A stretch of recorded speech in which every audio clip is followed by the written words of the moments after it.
live on the air. I'm Richard Saile. This is wild.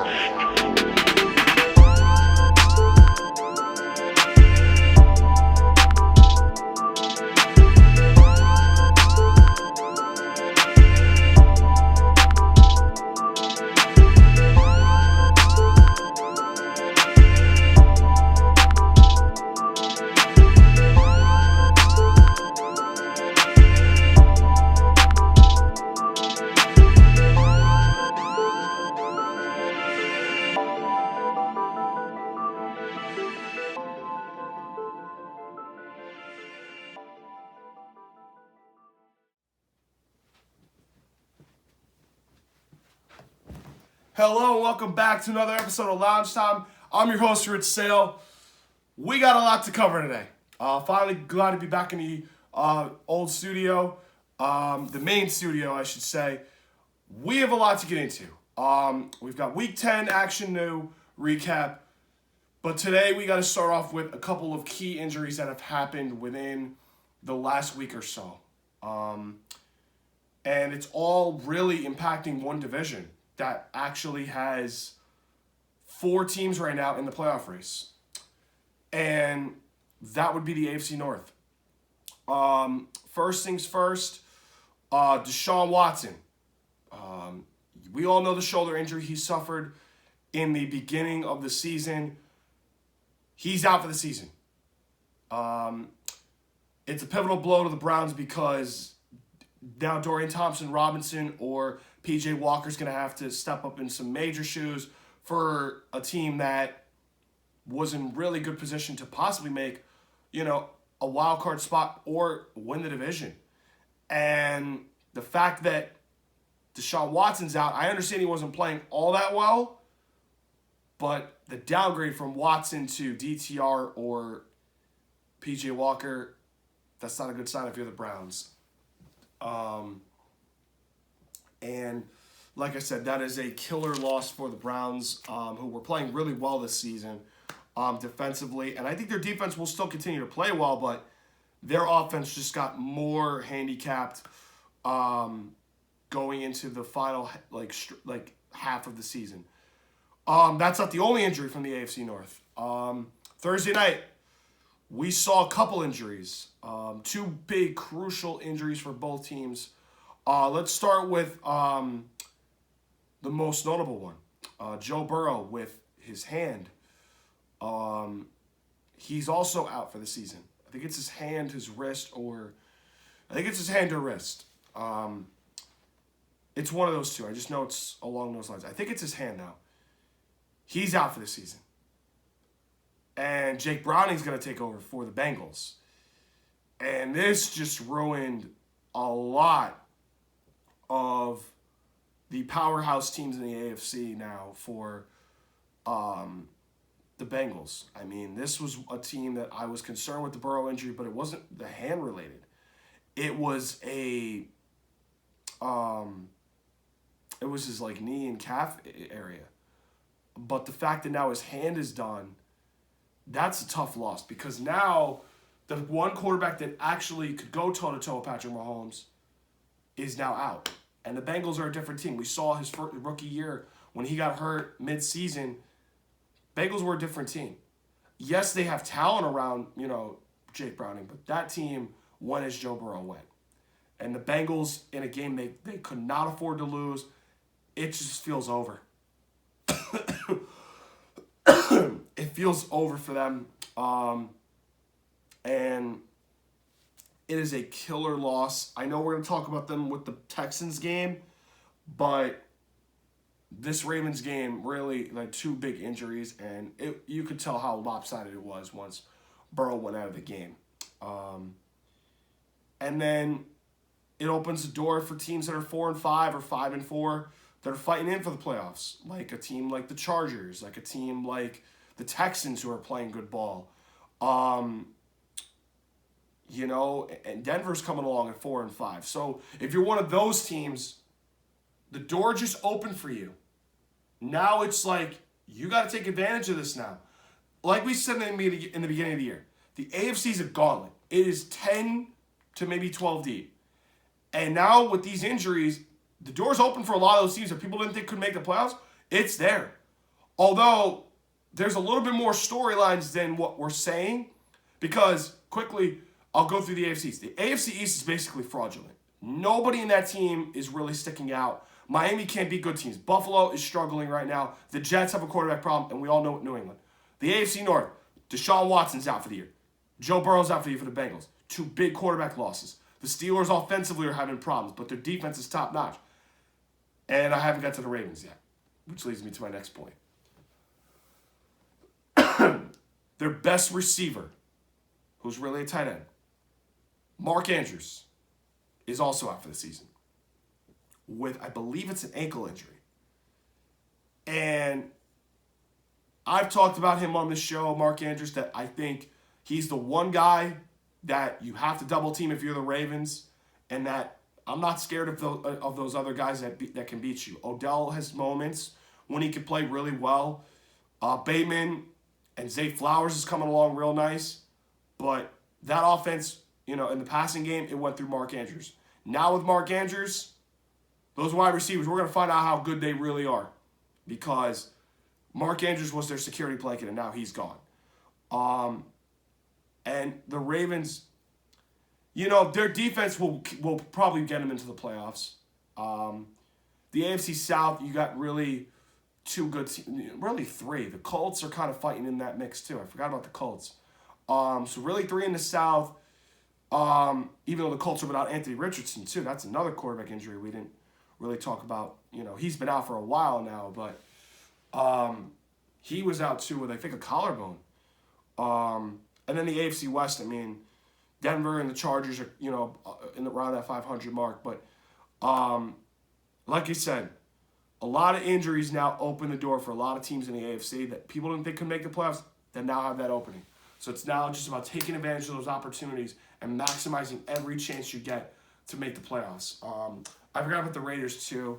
I know they're 5-5, but I'm not completely bought into them yet, even though they have Antonio Pierce as their interim coach. But still, I'm not buying into them completely. But anyway, I wanted to start with that because these injuries right now are starting to stockpile, and it's part of the game, unfortunately. But with 3 happening in one division, which is arguably the best division in football, the AFC North, these are all significant injuries that have not only just an effect on their teams, but the other teams in the AFC as well, and playoff implications down the road. So, yeah, this is a rough week as far as injuries go. I'm sorry I have to start the show off like this, but I have to let you guys know all the big names that are out and timetables. But 3 guys we have now out for the season: Deshaun Watson, Joe Burrow, and Mark Andrews. That is significant blows for 3 of the 4 AFC North teams. All right, so now we're going to cover into Week 10 action. I'm only just going to go over Week 10 because the injuries, I kind of narrowed down. Like the Bengals-Raven game, it was one-sided really, and the Bengals without Joe Burrow, it's kind of hard to really talk about them a little bit. So I'm not going to talk about this week's Thursday game, although I did pick the Bengals on X to win, and now I've lost 2 straight games on those Twitter picks. So, but we move on. We'll make picks later today. But let's start off with the Texans and Bengals. C.J. Stroud once again pulls a late game-winning drive. 23 of 39, 356 yards, a rushing touchdown, a passing touchdown, and an interception. This young man has surprised all the expectations that I think he was going to have his rookie season. I didn't expect him to be this good in year 1. I thought he was, a solid quarterback. I thought, he'd make his rookie mistakes. He might have his ups and downs. But the way he's played so far through 9 games has been by far impressive. 2 interceptions in 9 games is insane. And like I said, I think he's doing phenomenally well. We talked about it last week with the Tampa game. Now he goes into Cincinnati and beats Burrow 2 weeks in a row. Really, really impressed with the Texans so far. DeMeco Ryans, I said it last week, should be the front runner for Coach of the Year. I know Dan Campbell's probably going to be also in high consideration as well, but who would have thought the Texans would have been this good with D'Amico at 5-4? The Lions, we kind of figured this was their year to kind of do it with Dan Campbell. And a lot of people thought they'd be good, including me. Nobody could say that for the Texans to be this good. So I would lean D'Amico Ryans to be Coach of the Year. And I think he's doing a tremendous job. And I think C.J. Stroud definitely is making a strong case to win Offensive Rookie of the Year. Although Nakua has had a strong start before the injuries have got to him. But it might be Stroud pulling away with Offensive Rookie of the Year at this point. Devin Singletary, 30 carries, 150 yards, and a touchdown. Noah Brown, 7 catches, 172 yards. Schultz, 9 for 71. Tank Dell, 6 for 56 and a touchdown. The receivers for Houston, they're not household names, but yet they're doing well. And this is a big deal for them because if CJ Stroud could do it with just a bunch of average to, slightly average receivers, Texans are in for a really nice future. And especially they got draft capital too. Which only adds to the brightness of their future. Defense gave up 27 points. They got 4 sacks on Burrow, 2 interceptions. Sheldon Rankins had 3 of those sacks. They're not a bad defense, but they're young. They're going to need to learn how to, stop them. But I think D'Amico's got a very good defensive mind where he can put those guys in great positions to, make plays. But they need a couple pieces on defense to be serious contenders in the AFC. But I do like where this team is heading right now at 5-4. I think they've exceeded all the expectations I had personally set for them at the beginning of the season. The 2 missed opportunities, the fumble going in and then another fumble early in the game. But they, this game, they pulled away late, but those 2 fumbles might have had a different outcome had they been able to hold on to that. Both of them. 4 of 13 on third down. Not insanely impressive. 7 penalties, 3 turnovers, a sloppy win, but they pulled it off on the road. And anytime you went on the road, it's a big deal. And this team just went on the road and beat Cincinnati. Ugly, but they got it done. I know my throat sounds dry, but I'm also dealing with a dry cough too. So we're fighting through that too. But I feel better than what I was last week. That was brutal. Joe Burrow, 27 of 40, 347, 2 touchdowns, 2 picks. Not really his best game, but did pull his team back. A drop by Tyler Boyd really hurt them. And, man, they wish they had that one back. But, unfortunately now with the injury against the Ravens that Burrow suffered, their season's kind of basically over, it feels like. Joe Mixon, 11 carries, 46 yards and a touchdown. Jamar Chase, 5 for 124 and a touchdown. Boyd, 8 for 117. Irwin had a touchdown. Offensive line got beat up. 4 sacks allowed. And the defense had another really rough game. 30 points allowed, 2 fumble recoveries, 1 sack, interception. Burrow threw a bad red zone interception in this game. One of the key plays in the game that separated a win from a loss. Not a good interception to have in that situation. And then the other one was back in, I think, their own territory. 6 of 14 on third down. Pretty good on third down. But 1 of 3 in the red zone and 2 turnovers. You got to cash in on the red area. It's the little things that matter in games like this to win. And especially with how deep the AFC is and how thin the margin of error is.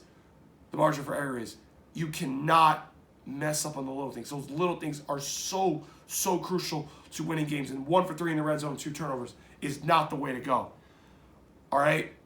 But it's a rough day for the Bengals, learning their star quarterback's out for the season. So I'm not going to beat the horse up too much. Browns and the Ravens. Sorry, guys. Deshaun Watson, before he got out for the season, 20 of 34, 213 yards, a touchdown and a pick. After the early pick 6, he played okay. Nothing spectacular, but nothing amazing. You know, he made some nice plays, but he also made some head-scratching ones. 213 yards, touchdown, a pick. That contract's looking really, really bad. Especially with, like, him only playing, 15 out of a possible... I'm trying to think. 15 out of a possible, 34 games? The last 2 seasons? No, probably less than that because he was out. DTR and PJ Walker filled in. So it's less than that. Jerome Ford, 17 carries, 107 yards. Kareem Hunt had a rushing touchdown. Cooper, 6 catches, 98 yards. Elijah Moore caught a receiving touchdown. Offensive line got beat up by the Ravens. I mean, the Ravens, no shame in them. They are a great front four that can get after the quarterback. They gave up 4 sacks allowed, but Cleveland has a really good offensive line, so it was a rough day for them up front. Defense gave up 24 points allowed. We didn't count the pick 6 that Lamar threw. They did get 3 sacks, 2 interceptions. Greg Newsom's pick 6 eventually ended up being a big play in the game. Turnover on downs was the one thing that, could have, given them a nice cushion. 8 of 16 on third down. That's good. 50% or better usually works. 2 for 5 in the red zone. 10 penalties, 2 turnovers. Cleveland's sloppy. And with Deshaun Watson being out, I hate to say it, I think it's going to look even more sloppier. So,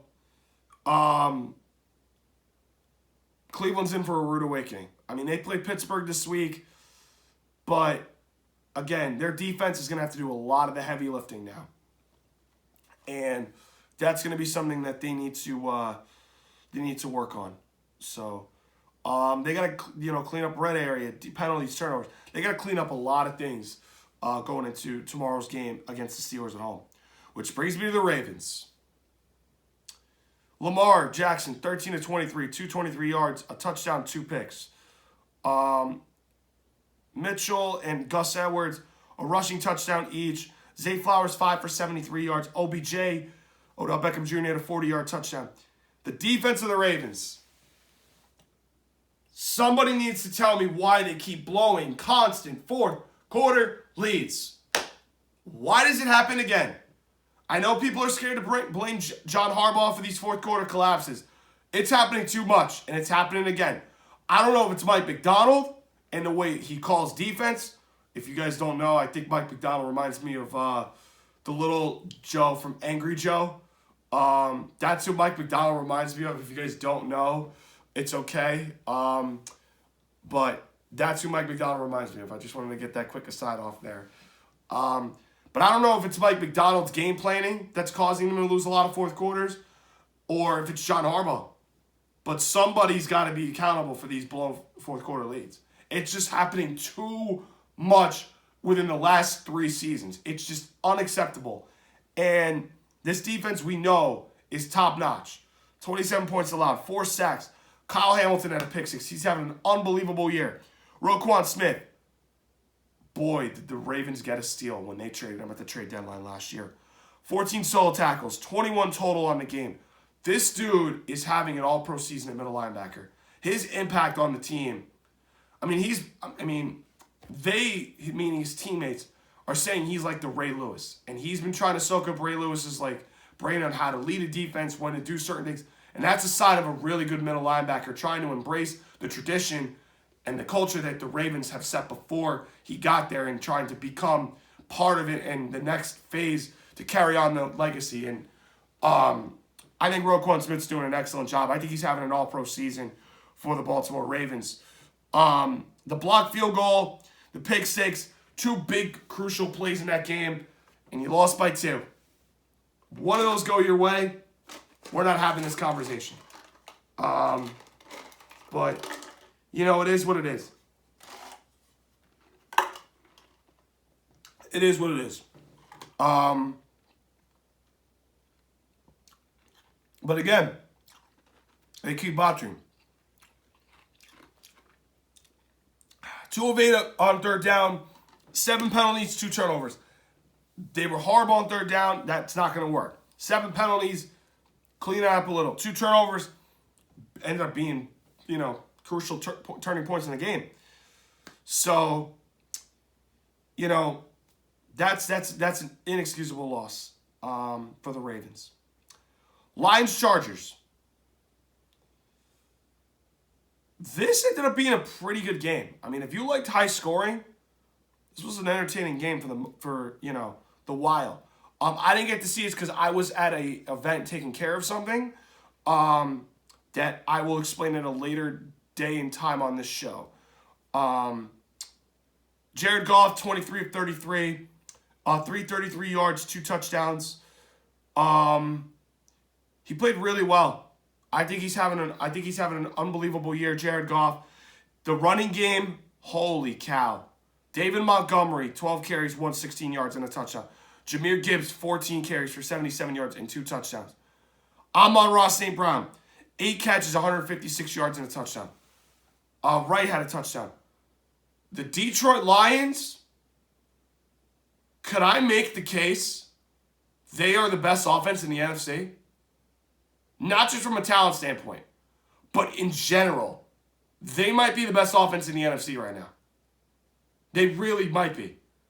And you're like, oh, well, Jared Goff's not better than Jalen Hurts.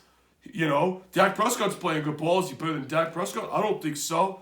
Brock Purdy is a better offensive talent than Jared Goff was.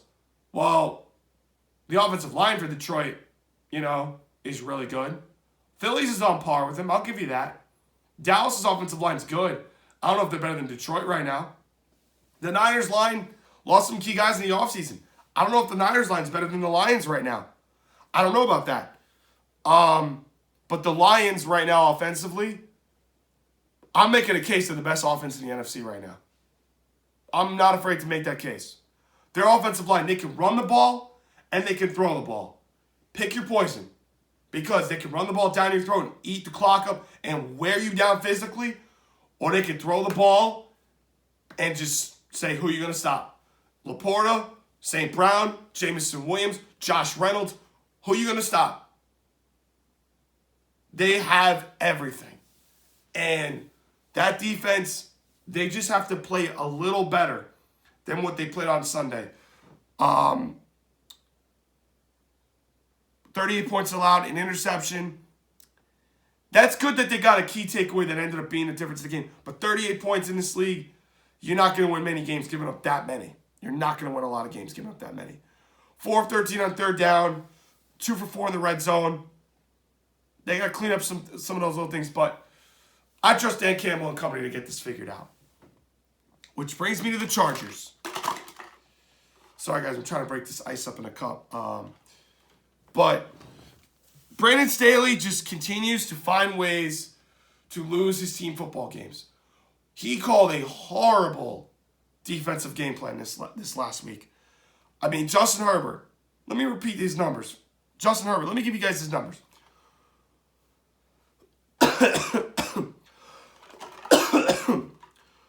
27 of 40. 323 yards. 4 touchdowns. An interception. And I'm not going to blame the interception for Justin Herbert's team losing the game. Although a lot of people can point to that. That defense gave up 41 points. Okay? And Brandon Staley's a defensive-minded head coach. Austin Eckler, 19 carries, 67 yards, and a touchdown. Keenan Allen, who, I need to say this right now. Keenan Allen, if it wasn't for Tyreek Hill, if it wasn't for A.J. Brown, the seasons that those two guys are having, Keenan Allen would be in the conversation for not only the best receiver in football right now, but an all-pro caliber season. Why are we not talking about Keenan Allen anymore? This dude is having a phenomenal season this year. I know A.J. Brown and Tyreek Hill are getting all the talk and the national media attention. Keenan Allen deserves to get put in the conversation.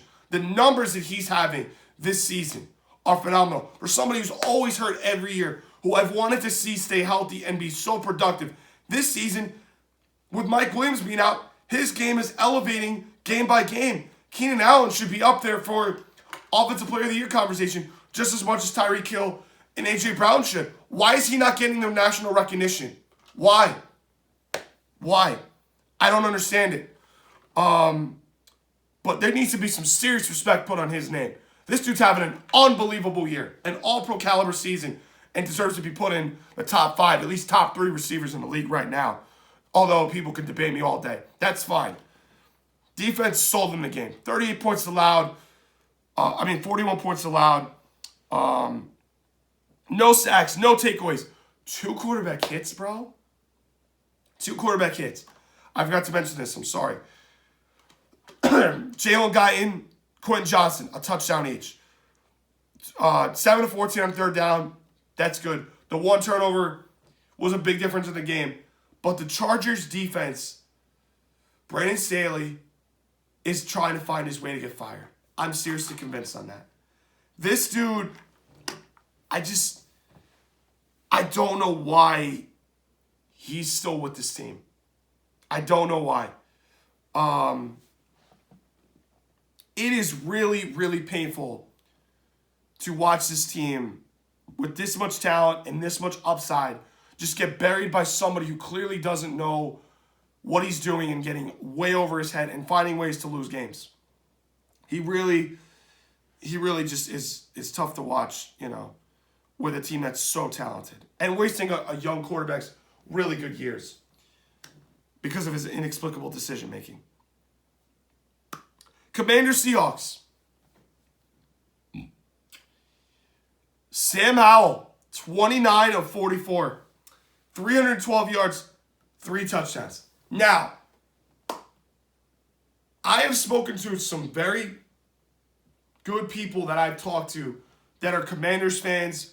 I am bringing one on later in the year. I've got to work it out when I'm going to bring him on. We've had him on last year. Vinny, you guys don't remember, he came mid-season last year. And I was talking to one earlier this week, and everybody that I'm talking to says, Sam Howell is the guy. I mean, this season, he's looking every bit the part that he got all that preseason hype about. I get it. They're not winning all the games they need to win, and there's a lot of close losses. I get that. But they mortgaged, getting draft picks for Chase, getting rid of Chase Young and Montez Sweat. But they got to build the defense. They got to build the offensive line. They got everything else but up front. If they can build up front, this team's going to have a nice future in the NFC. And Sam Howell is getting better and better this season. And the games I've watched, I've come away impressed. Both Philly games he played well. Seattle he played well. I'm really, really impressed with Sam Howell so far in 9-10 games. I really am impressed. Brian Robinson, 6 catches, 119 yards, and a touchdown. Gibson, Jaime Brown, a receiving touchdown each. Defense got a sack, 29 points allowed. The 1 fumble was a crucial difference in the game. 7 of 15 on third down is really good. Slightly under 50%, but that works. 6 penalties. Washington's on the upcoming. They just need to get, 1, they need to work on the trenches. Their secondary needs work. But if they can build the defense and they can build the offensive line, this team's going to be a very good football team in the future. Watch out for Sam Howell if he continues to play this way. Eric Bieniemy, I said in the beginning of the preseason, top 5 off-season non-head coaching hire. What a job he's done. Non-player off-season pick acquisition. Eric Bieniemy is in the top 5. Absolutely. Geno Smith, 31 of 47, 369 yards, 2 touchdowns. He played really well. Kenneth Walker, 19 carries, 63 yards, with a 64-yard receiving touchdown.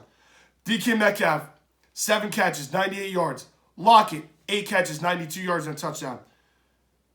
Seattle's got some playmakers, and their running game with Kenneth Walker was really good before he got hurt last season, and he's taken off again. Defense is still a work in progress. 26 points allowed, a fumble recovery, 3 sacks.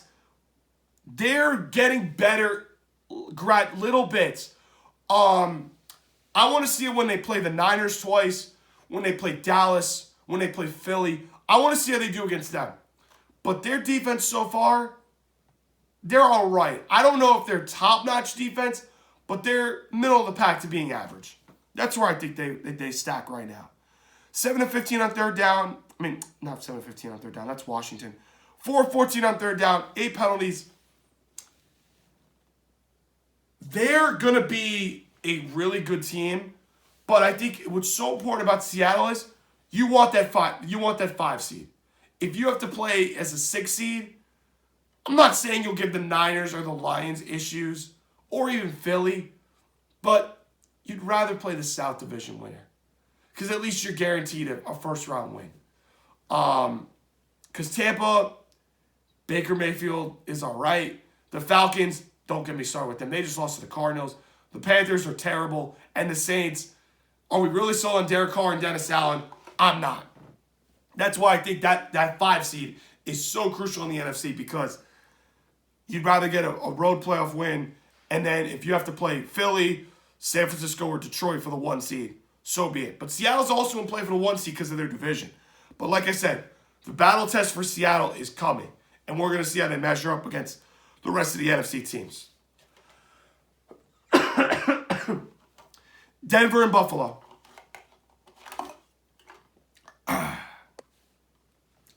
Russell Wilson, 24 of 29, 193 yards, 2 touchdowns. He's all right. Nothing spectacular, nothing amazing. Javonte Williams had a receiving touchdown, had 21 carries for 79 yards. Denver's starting to find out what they can do offensively.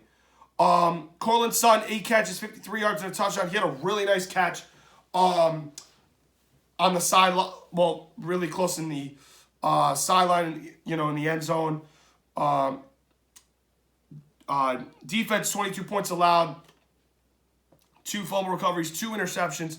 The Denver defense is playing well, and anytime you can see those guys playing well, that's a really, really good sign for this team. And I think, they're getting better defensively. We criticized them early in the year that they haven't played well. Well, ever since that Kansas City Thursday night game, they've been playing better. The 1 fumble was a big, missed opportunity for them. 8 of 19 on third down. That's actually pretty good. Slightly above 40%, which works. 10 penalties for 61 yards. 2 of 3 in the red zone. Offensive line, 4 sacks allowed. They've got some things to clean up. But I might have jumped ship early, but I still don't know if Denver can be able to make that run that I think they can be in terms of a playoff team.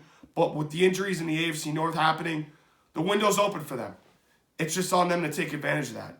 And Sean Payton's been in the playoffs before. Russell Wilson has too. Denver has the team, talent-wise, to get it done. But they're going to need a miracle as the season progresses into the second half of the season. Which brings me to Buffalo.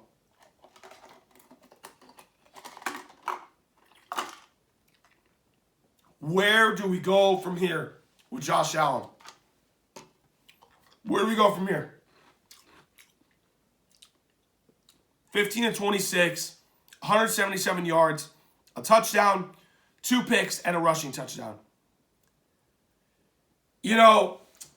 I've criticized ESPN for a couple of their takes that I don't like and how their biases are. But Mike Greenberg made a very, very interesting comparison of Josh Allen. And I agree with him on this. Josh Allen is the modern-day Brett Favre in football right now. What do I mean by that? He forces a lot of passes. He makes these wild, no. But sometimes when it converts, it's like, yes. But when it goes really bad, you're like, Josh, what are you doing? And that's what he's like. He's like Brett Favre in modern football today. Because he makes so many bonehead turnovers where you're like, Josh, settle down. Josh, don't play Superman. And he just does. And yes, he's fun to watch that way, but it's also his biggest weakness. And it's like, I can't think of the expression, but you guys know what I'm talking about. it's like the blessing that comes with the curse or something like that. You know what I mean? James Cook, 12 catches. Not 12 catches. 12 carries for 109 yards, a touchdown. Latavius Murray, 9 carries, 68 yards, a touchdown. Their running game, 8. Kincaid keeps growing in his role in the offense. 5 catches, 51 yards, and a touchdown. The offense for Buffalo, it's getting tough to score points. It's getting tough for them to keep converting at the high level. The defense, though, 24 points allowed, although was the field goal really on the defense? It was mainly on special teams, but that's not here or there. But 4 sacks, a fumble recovery, and then we got the long list of missed opportunities. Fumble recovery, they got on defense. It was a fumble, missed opportunity, INT, turnover on down, fumble, and I didn't even mention the 12 men on the field when a missed field goal happens for Denver. Sean McDermott, he might be done after the season, folks. He might be done after the season. Because how do you not know you have 12 men on the field? And not only does Denver convert the field goal the next series, they lose the game. Buffalo. It's just very bad, untimely penalties. We can blame Josh Allen for the turnovers. At the end of the day, Sean McDermott's equally responsible for this team being 5-5 or 5-5 now. Buffalo's schedule is getting brutal. Philly, Kansas City, Dallas, Miami one more time. It's brutal. It's brutal, and they have an early game, against the Jets where they're going to need it. They're going to need every game possible to make the playoffs. But a team so talented as they are, this is really, really troubling. Okay? 3 of 8 on third down, 4 turnovers. This team has got to clean up on the little things and get their shit together because this team is a playoff team. They just need to stop making these bonehead decisions. And I know this is my division rival I'm saying this about, but honestly speaking, this team is so much talented to be 5-5. I don't know if they're as talented as, the Bills in the 90s, but they're equally right up there. But the fact that they're 5-5 through 10 games is very, very troubling. And there's a lot of pointing fingers going on for Buffalo right now. All right, guys, I'm going to speed this up. I'm going to get to the Week 11 picks. You guys are seeing my voice is tiring out. So we're going to go rapid fire Week 11 picks, starting off with Cleveland and Pittsburgh tomorrow afternoon. Now, early in the year, I got criticized by a friend watching the show. I'm getting him on later about, you never pick against the Steelers, Rich. Who's a Steelers fan telling me this? Well, you want me to pick against the Steelers. Why am I doing it with P.J. Walker DTR? Because I think Cleveland's defense is going to play better in the dog pound. And the Steelers, Cleveland's better than Green Bay is. And I think Cleveland's going to make it a tough game. And the last time these two teams met, if Deshaun Watson didn't have so many turnovers, the Browns could have made this a game, possibly have won it. But defensive slugfest, definitely I like the under if I was a betting person. But I'm going to go Cleveland 19, Pittsburgh 16. I just think it's got that physical defense, AFC North slugfest. Give me Cleveland 19-16 over the Steelers. Texans-Cardinals. This line smells, man. I don't know. This line smells. I think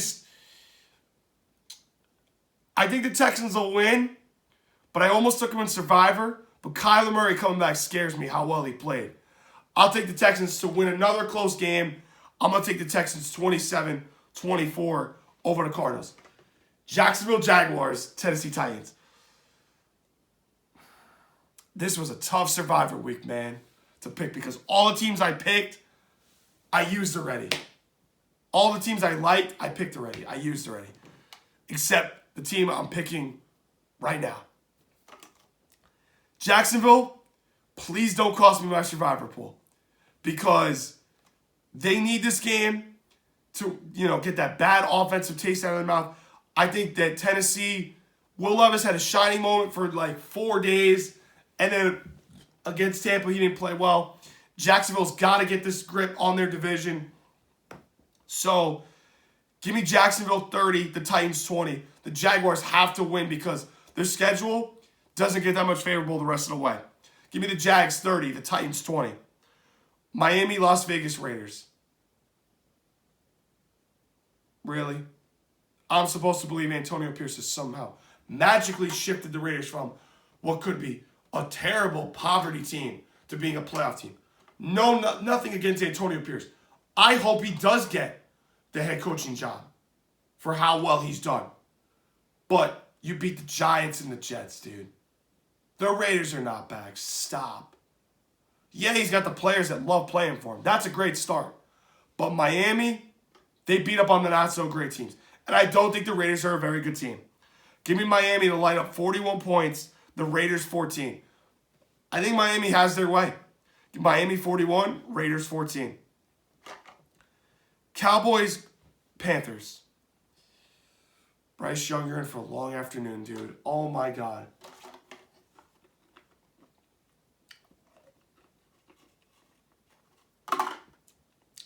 Dallas, you have no excuse not to win this game. Okay? You have to win this game to keep control of that 5 seed. You're starting to play a better competition now. Do not take this team lightly. If you lose this game, you're in trouble for the remaining stretch because your schedule also is brutal too. You're playing playoff caliber teams that are fighting for playoff lives. And Carolina is basically playing for, trying to see what they got in Bryce Young. So, Dallas 38, Panthers 3. Lions, Bears. Justin Fields is playing tomorrow afternoon, but the Detroit Lions, I'm not picking Matt Eberflus to outcoach Dan Campbell. Matt Eberflus shows barely any emotion. The Bears are clearly rebuilding. They want clearly to, tank for the draft. But I'm going with the Lions. I think the Lions are for real. I think they're playing great ball. I just hope their defense can play better as we go in the second half of the season. Lions 35, Bears 13. Chargers, Packers. Brandon Staley, you better not fucking lose to Jordan Love. If you fucking guys lose to Jordan Love, I'm done. I'm done with this team. The Chargers should win this game, and they have to win this game. Chargers 28, Packers 23. Washington Giants. Sam Howell's on fire. I think Terry McLaurin and Jahan Dotson are going to have a big day. Washington's cooking offensively. The Giants have Tommy DeVito starting. Enough said. Washington 27, Giants 10. Niners, Bucks.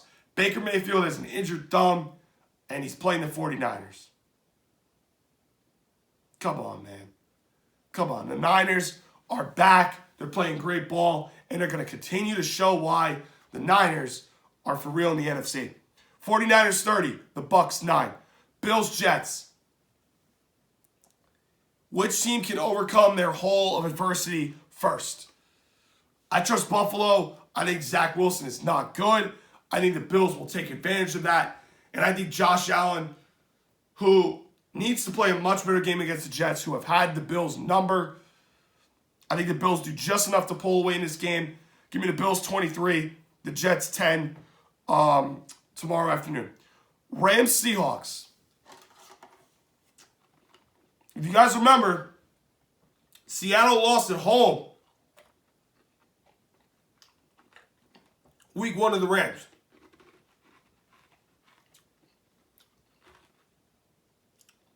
Okay? And I saw this line and I said, wow, they're giving the Rams 3 points. I mean, the Rams are favored by 3. I don't know, man. I could see Seattle winning, but my gut's saying the Rams are going to beat them. Because I think the Rams, for whatever reason, they could beat Seattle at home. And I trust Sean McVay and company to get a win and keep the Rams alive in playoff contention. Give me the Rams 24, Seattle 20 tomorrow afternoon. Vikings-Broncos. This is the Sunday night game. Joshua Dobbs versus Russell Wilson. Both teams are in their own way on some really good winning streaks. So somebody's going to keep a winning streak. Somebody is going to lose that winning streak. Give me the astrophysicist Joshua Dobbs. Ride the hot hand. I know Jay Jettis is out, Justin Jefferson, but the Minnesota Vikings, man, I'm bought in. All right? I think the Vikings are more likely to win this game. And I think that they're going to be going to Mile High and beat Denver. Give me the Vikings 23, Broncos 17. And the Monday night capper with the Eagles and the Chiefs, rematch of last year's Super Bowl. I am so done with all this Taylor Swift nonsense. Oh, is she going to be at the game? Oh, let's see her reaction after this touchdown by Travis Kelce. Or this touchdown. Or this play. Enough. I'm so done with it. Okay, and I don't care if all the Swifties get mad at me for this show of how much I'm so sick of the Taylor Swift coverage and the NFL constantly showing her. Enough. We have a product on the field. Show the goddamn football. It's two good teams. Please show them. Not Taylor Swift in the press box with Brittany Mahomes, who I could give two shits about. Show the game. That's what people want to watch. Anyway, I think the Eagles are primed for, a game where they got to get this bad taste out of their mouth.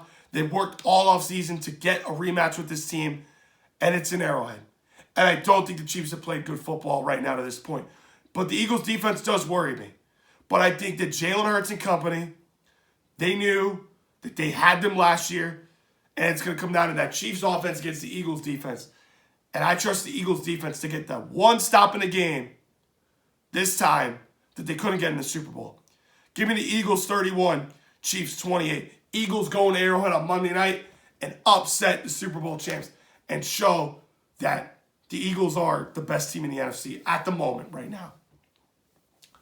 Guys, thank you so much for tuning in to Loungetime. Hope you guys enjoyed watching the video. Make sure you guys hit that notification bell. Make sure you guys hit that like button Make sure you guys hit that subscribe button so that you guys can get all the latest notifications and updates for Loungetime during the season. Guys, thank you so much for tuning in to Loungetime. Hope you guys enjoyed the video. Make sure you guys give us a follow at Loungetime Pod on X, where we make game picks for Thursday Night Football. We will not be doing it for Thanksgiving. We will have a show on Wednesday going over all the Thanksgiving games. Guys, thank you so much for tuning in to Loungetime. Hope you guys enjoyed watching the video. I will see you guys Wednesday on the next episode of Loungetime. Have a great night, everybody.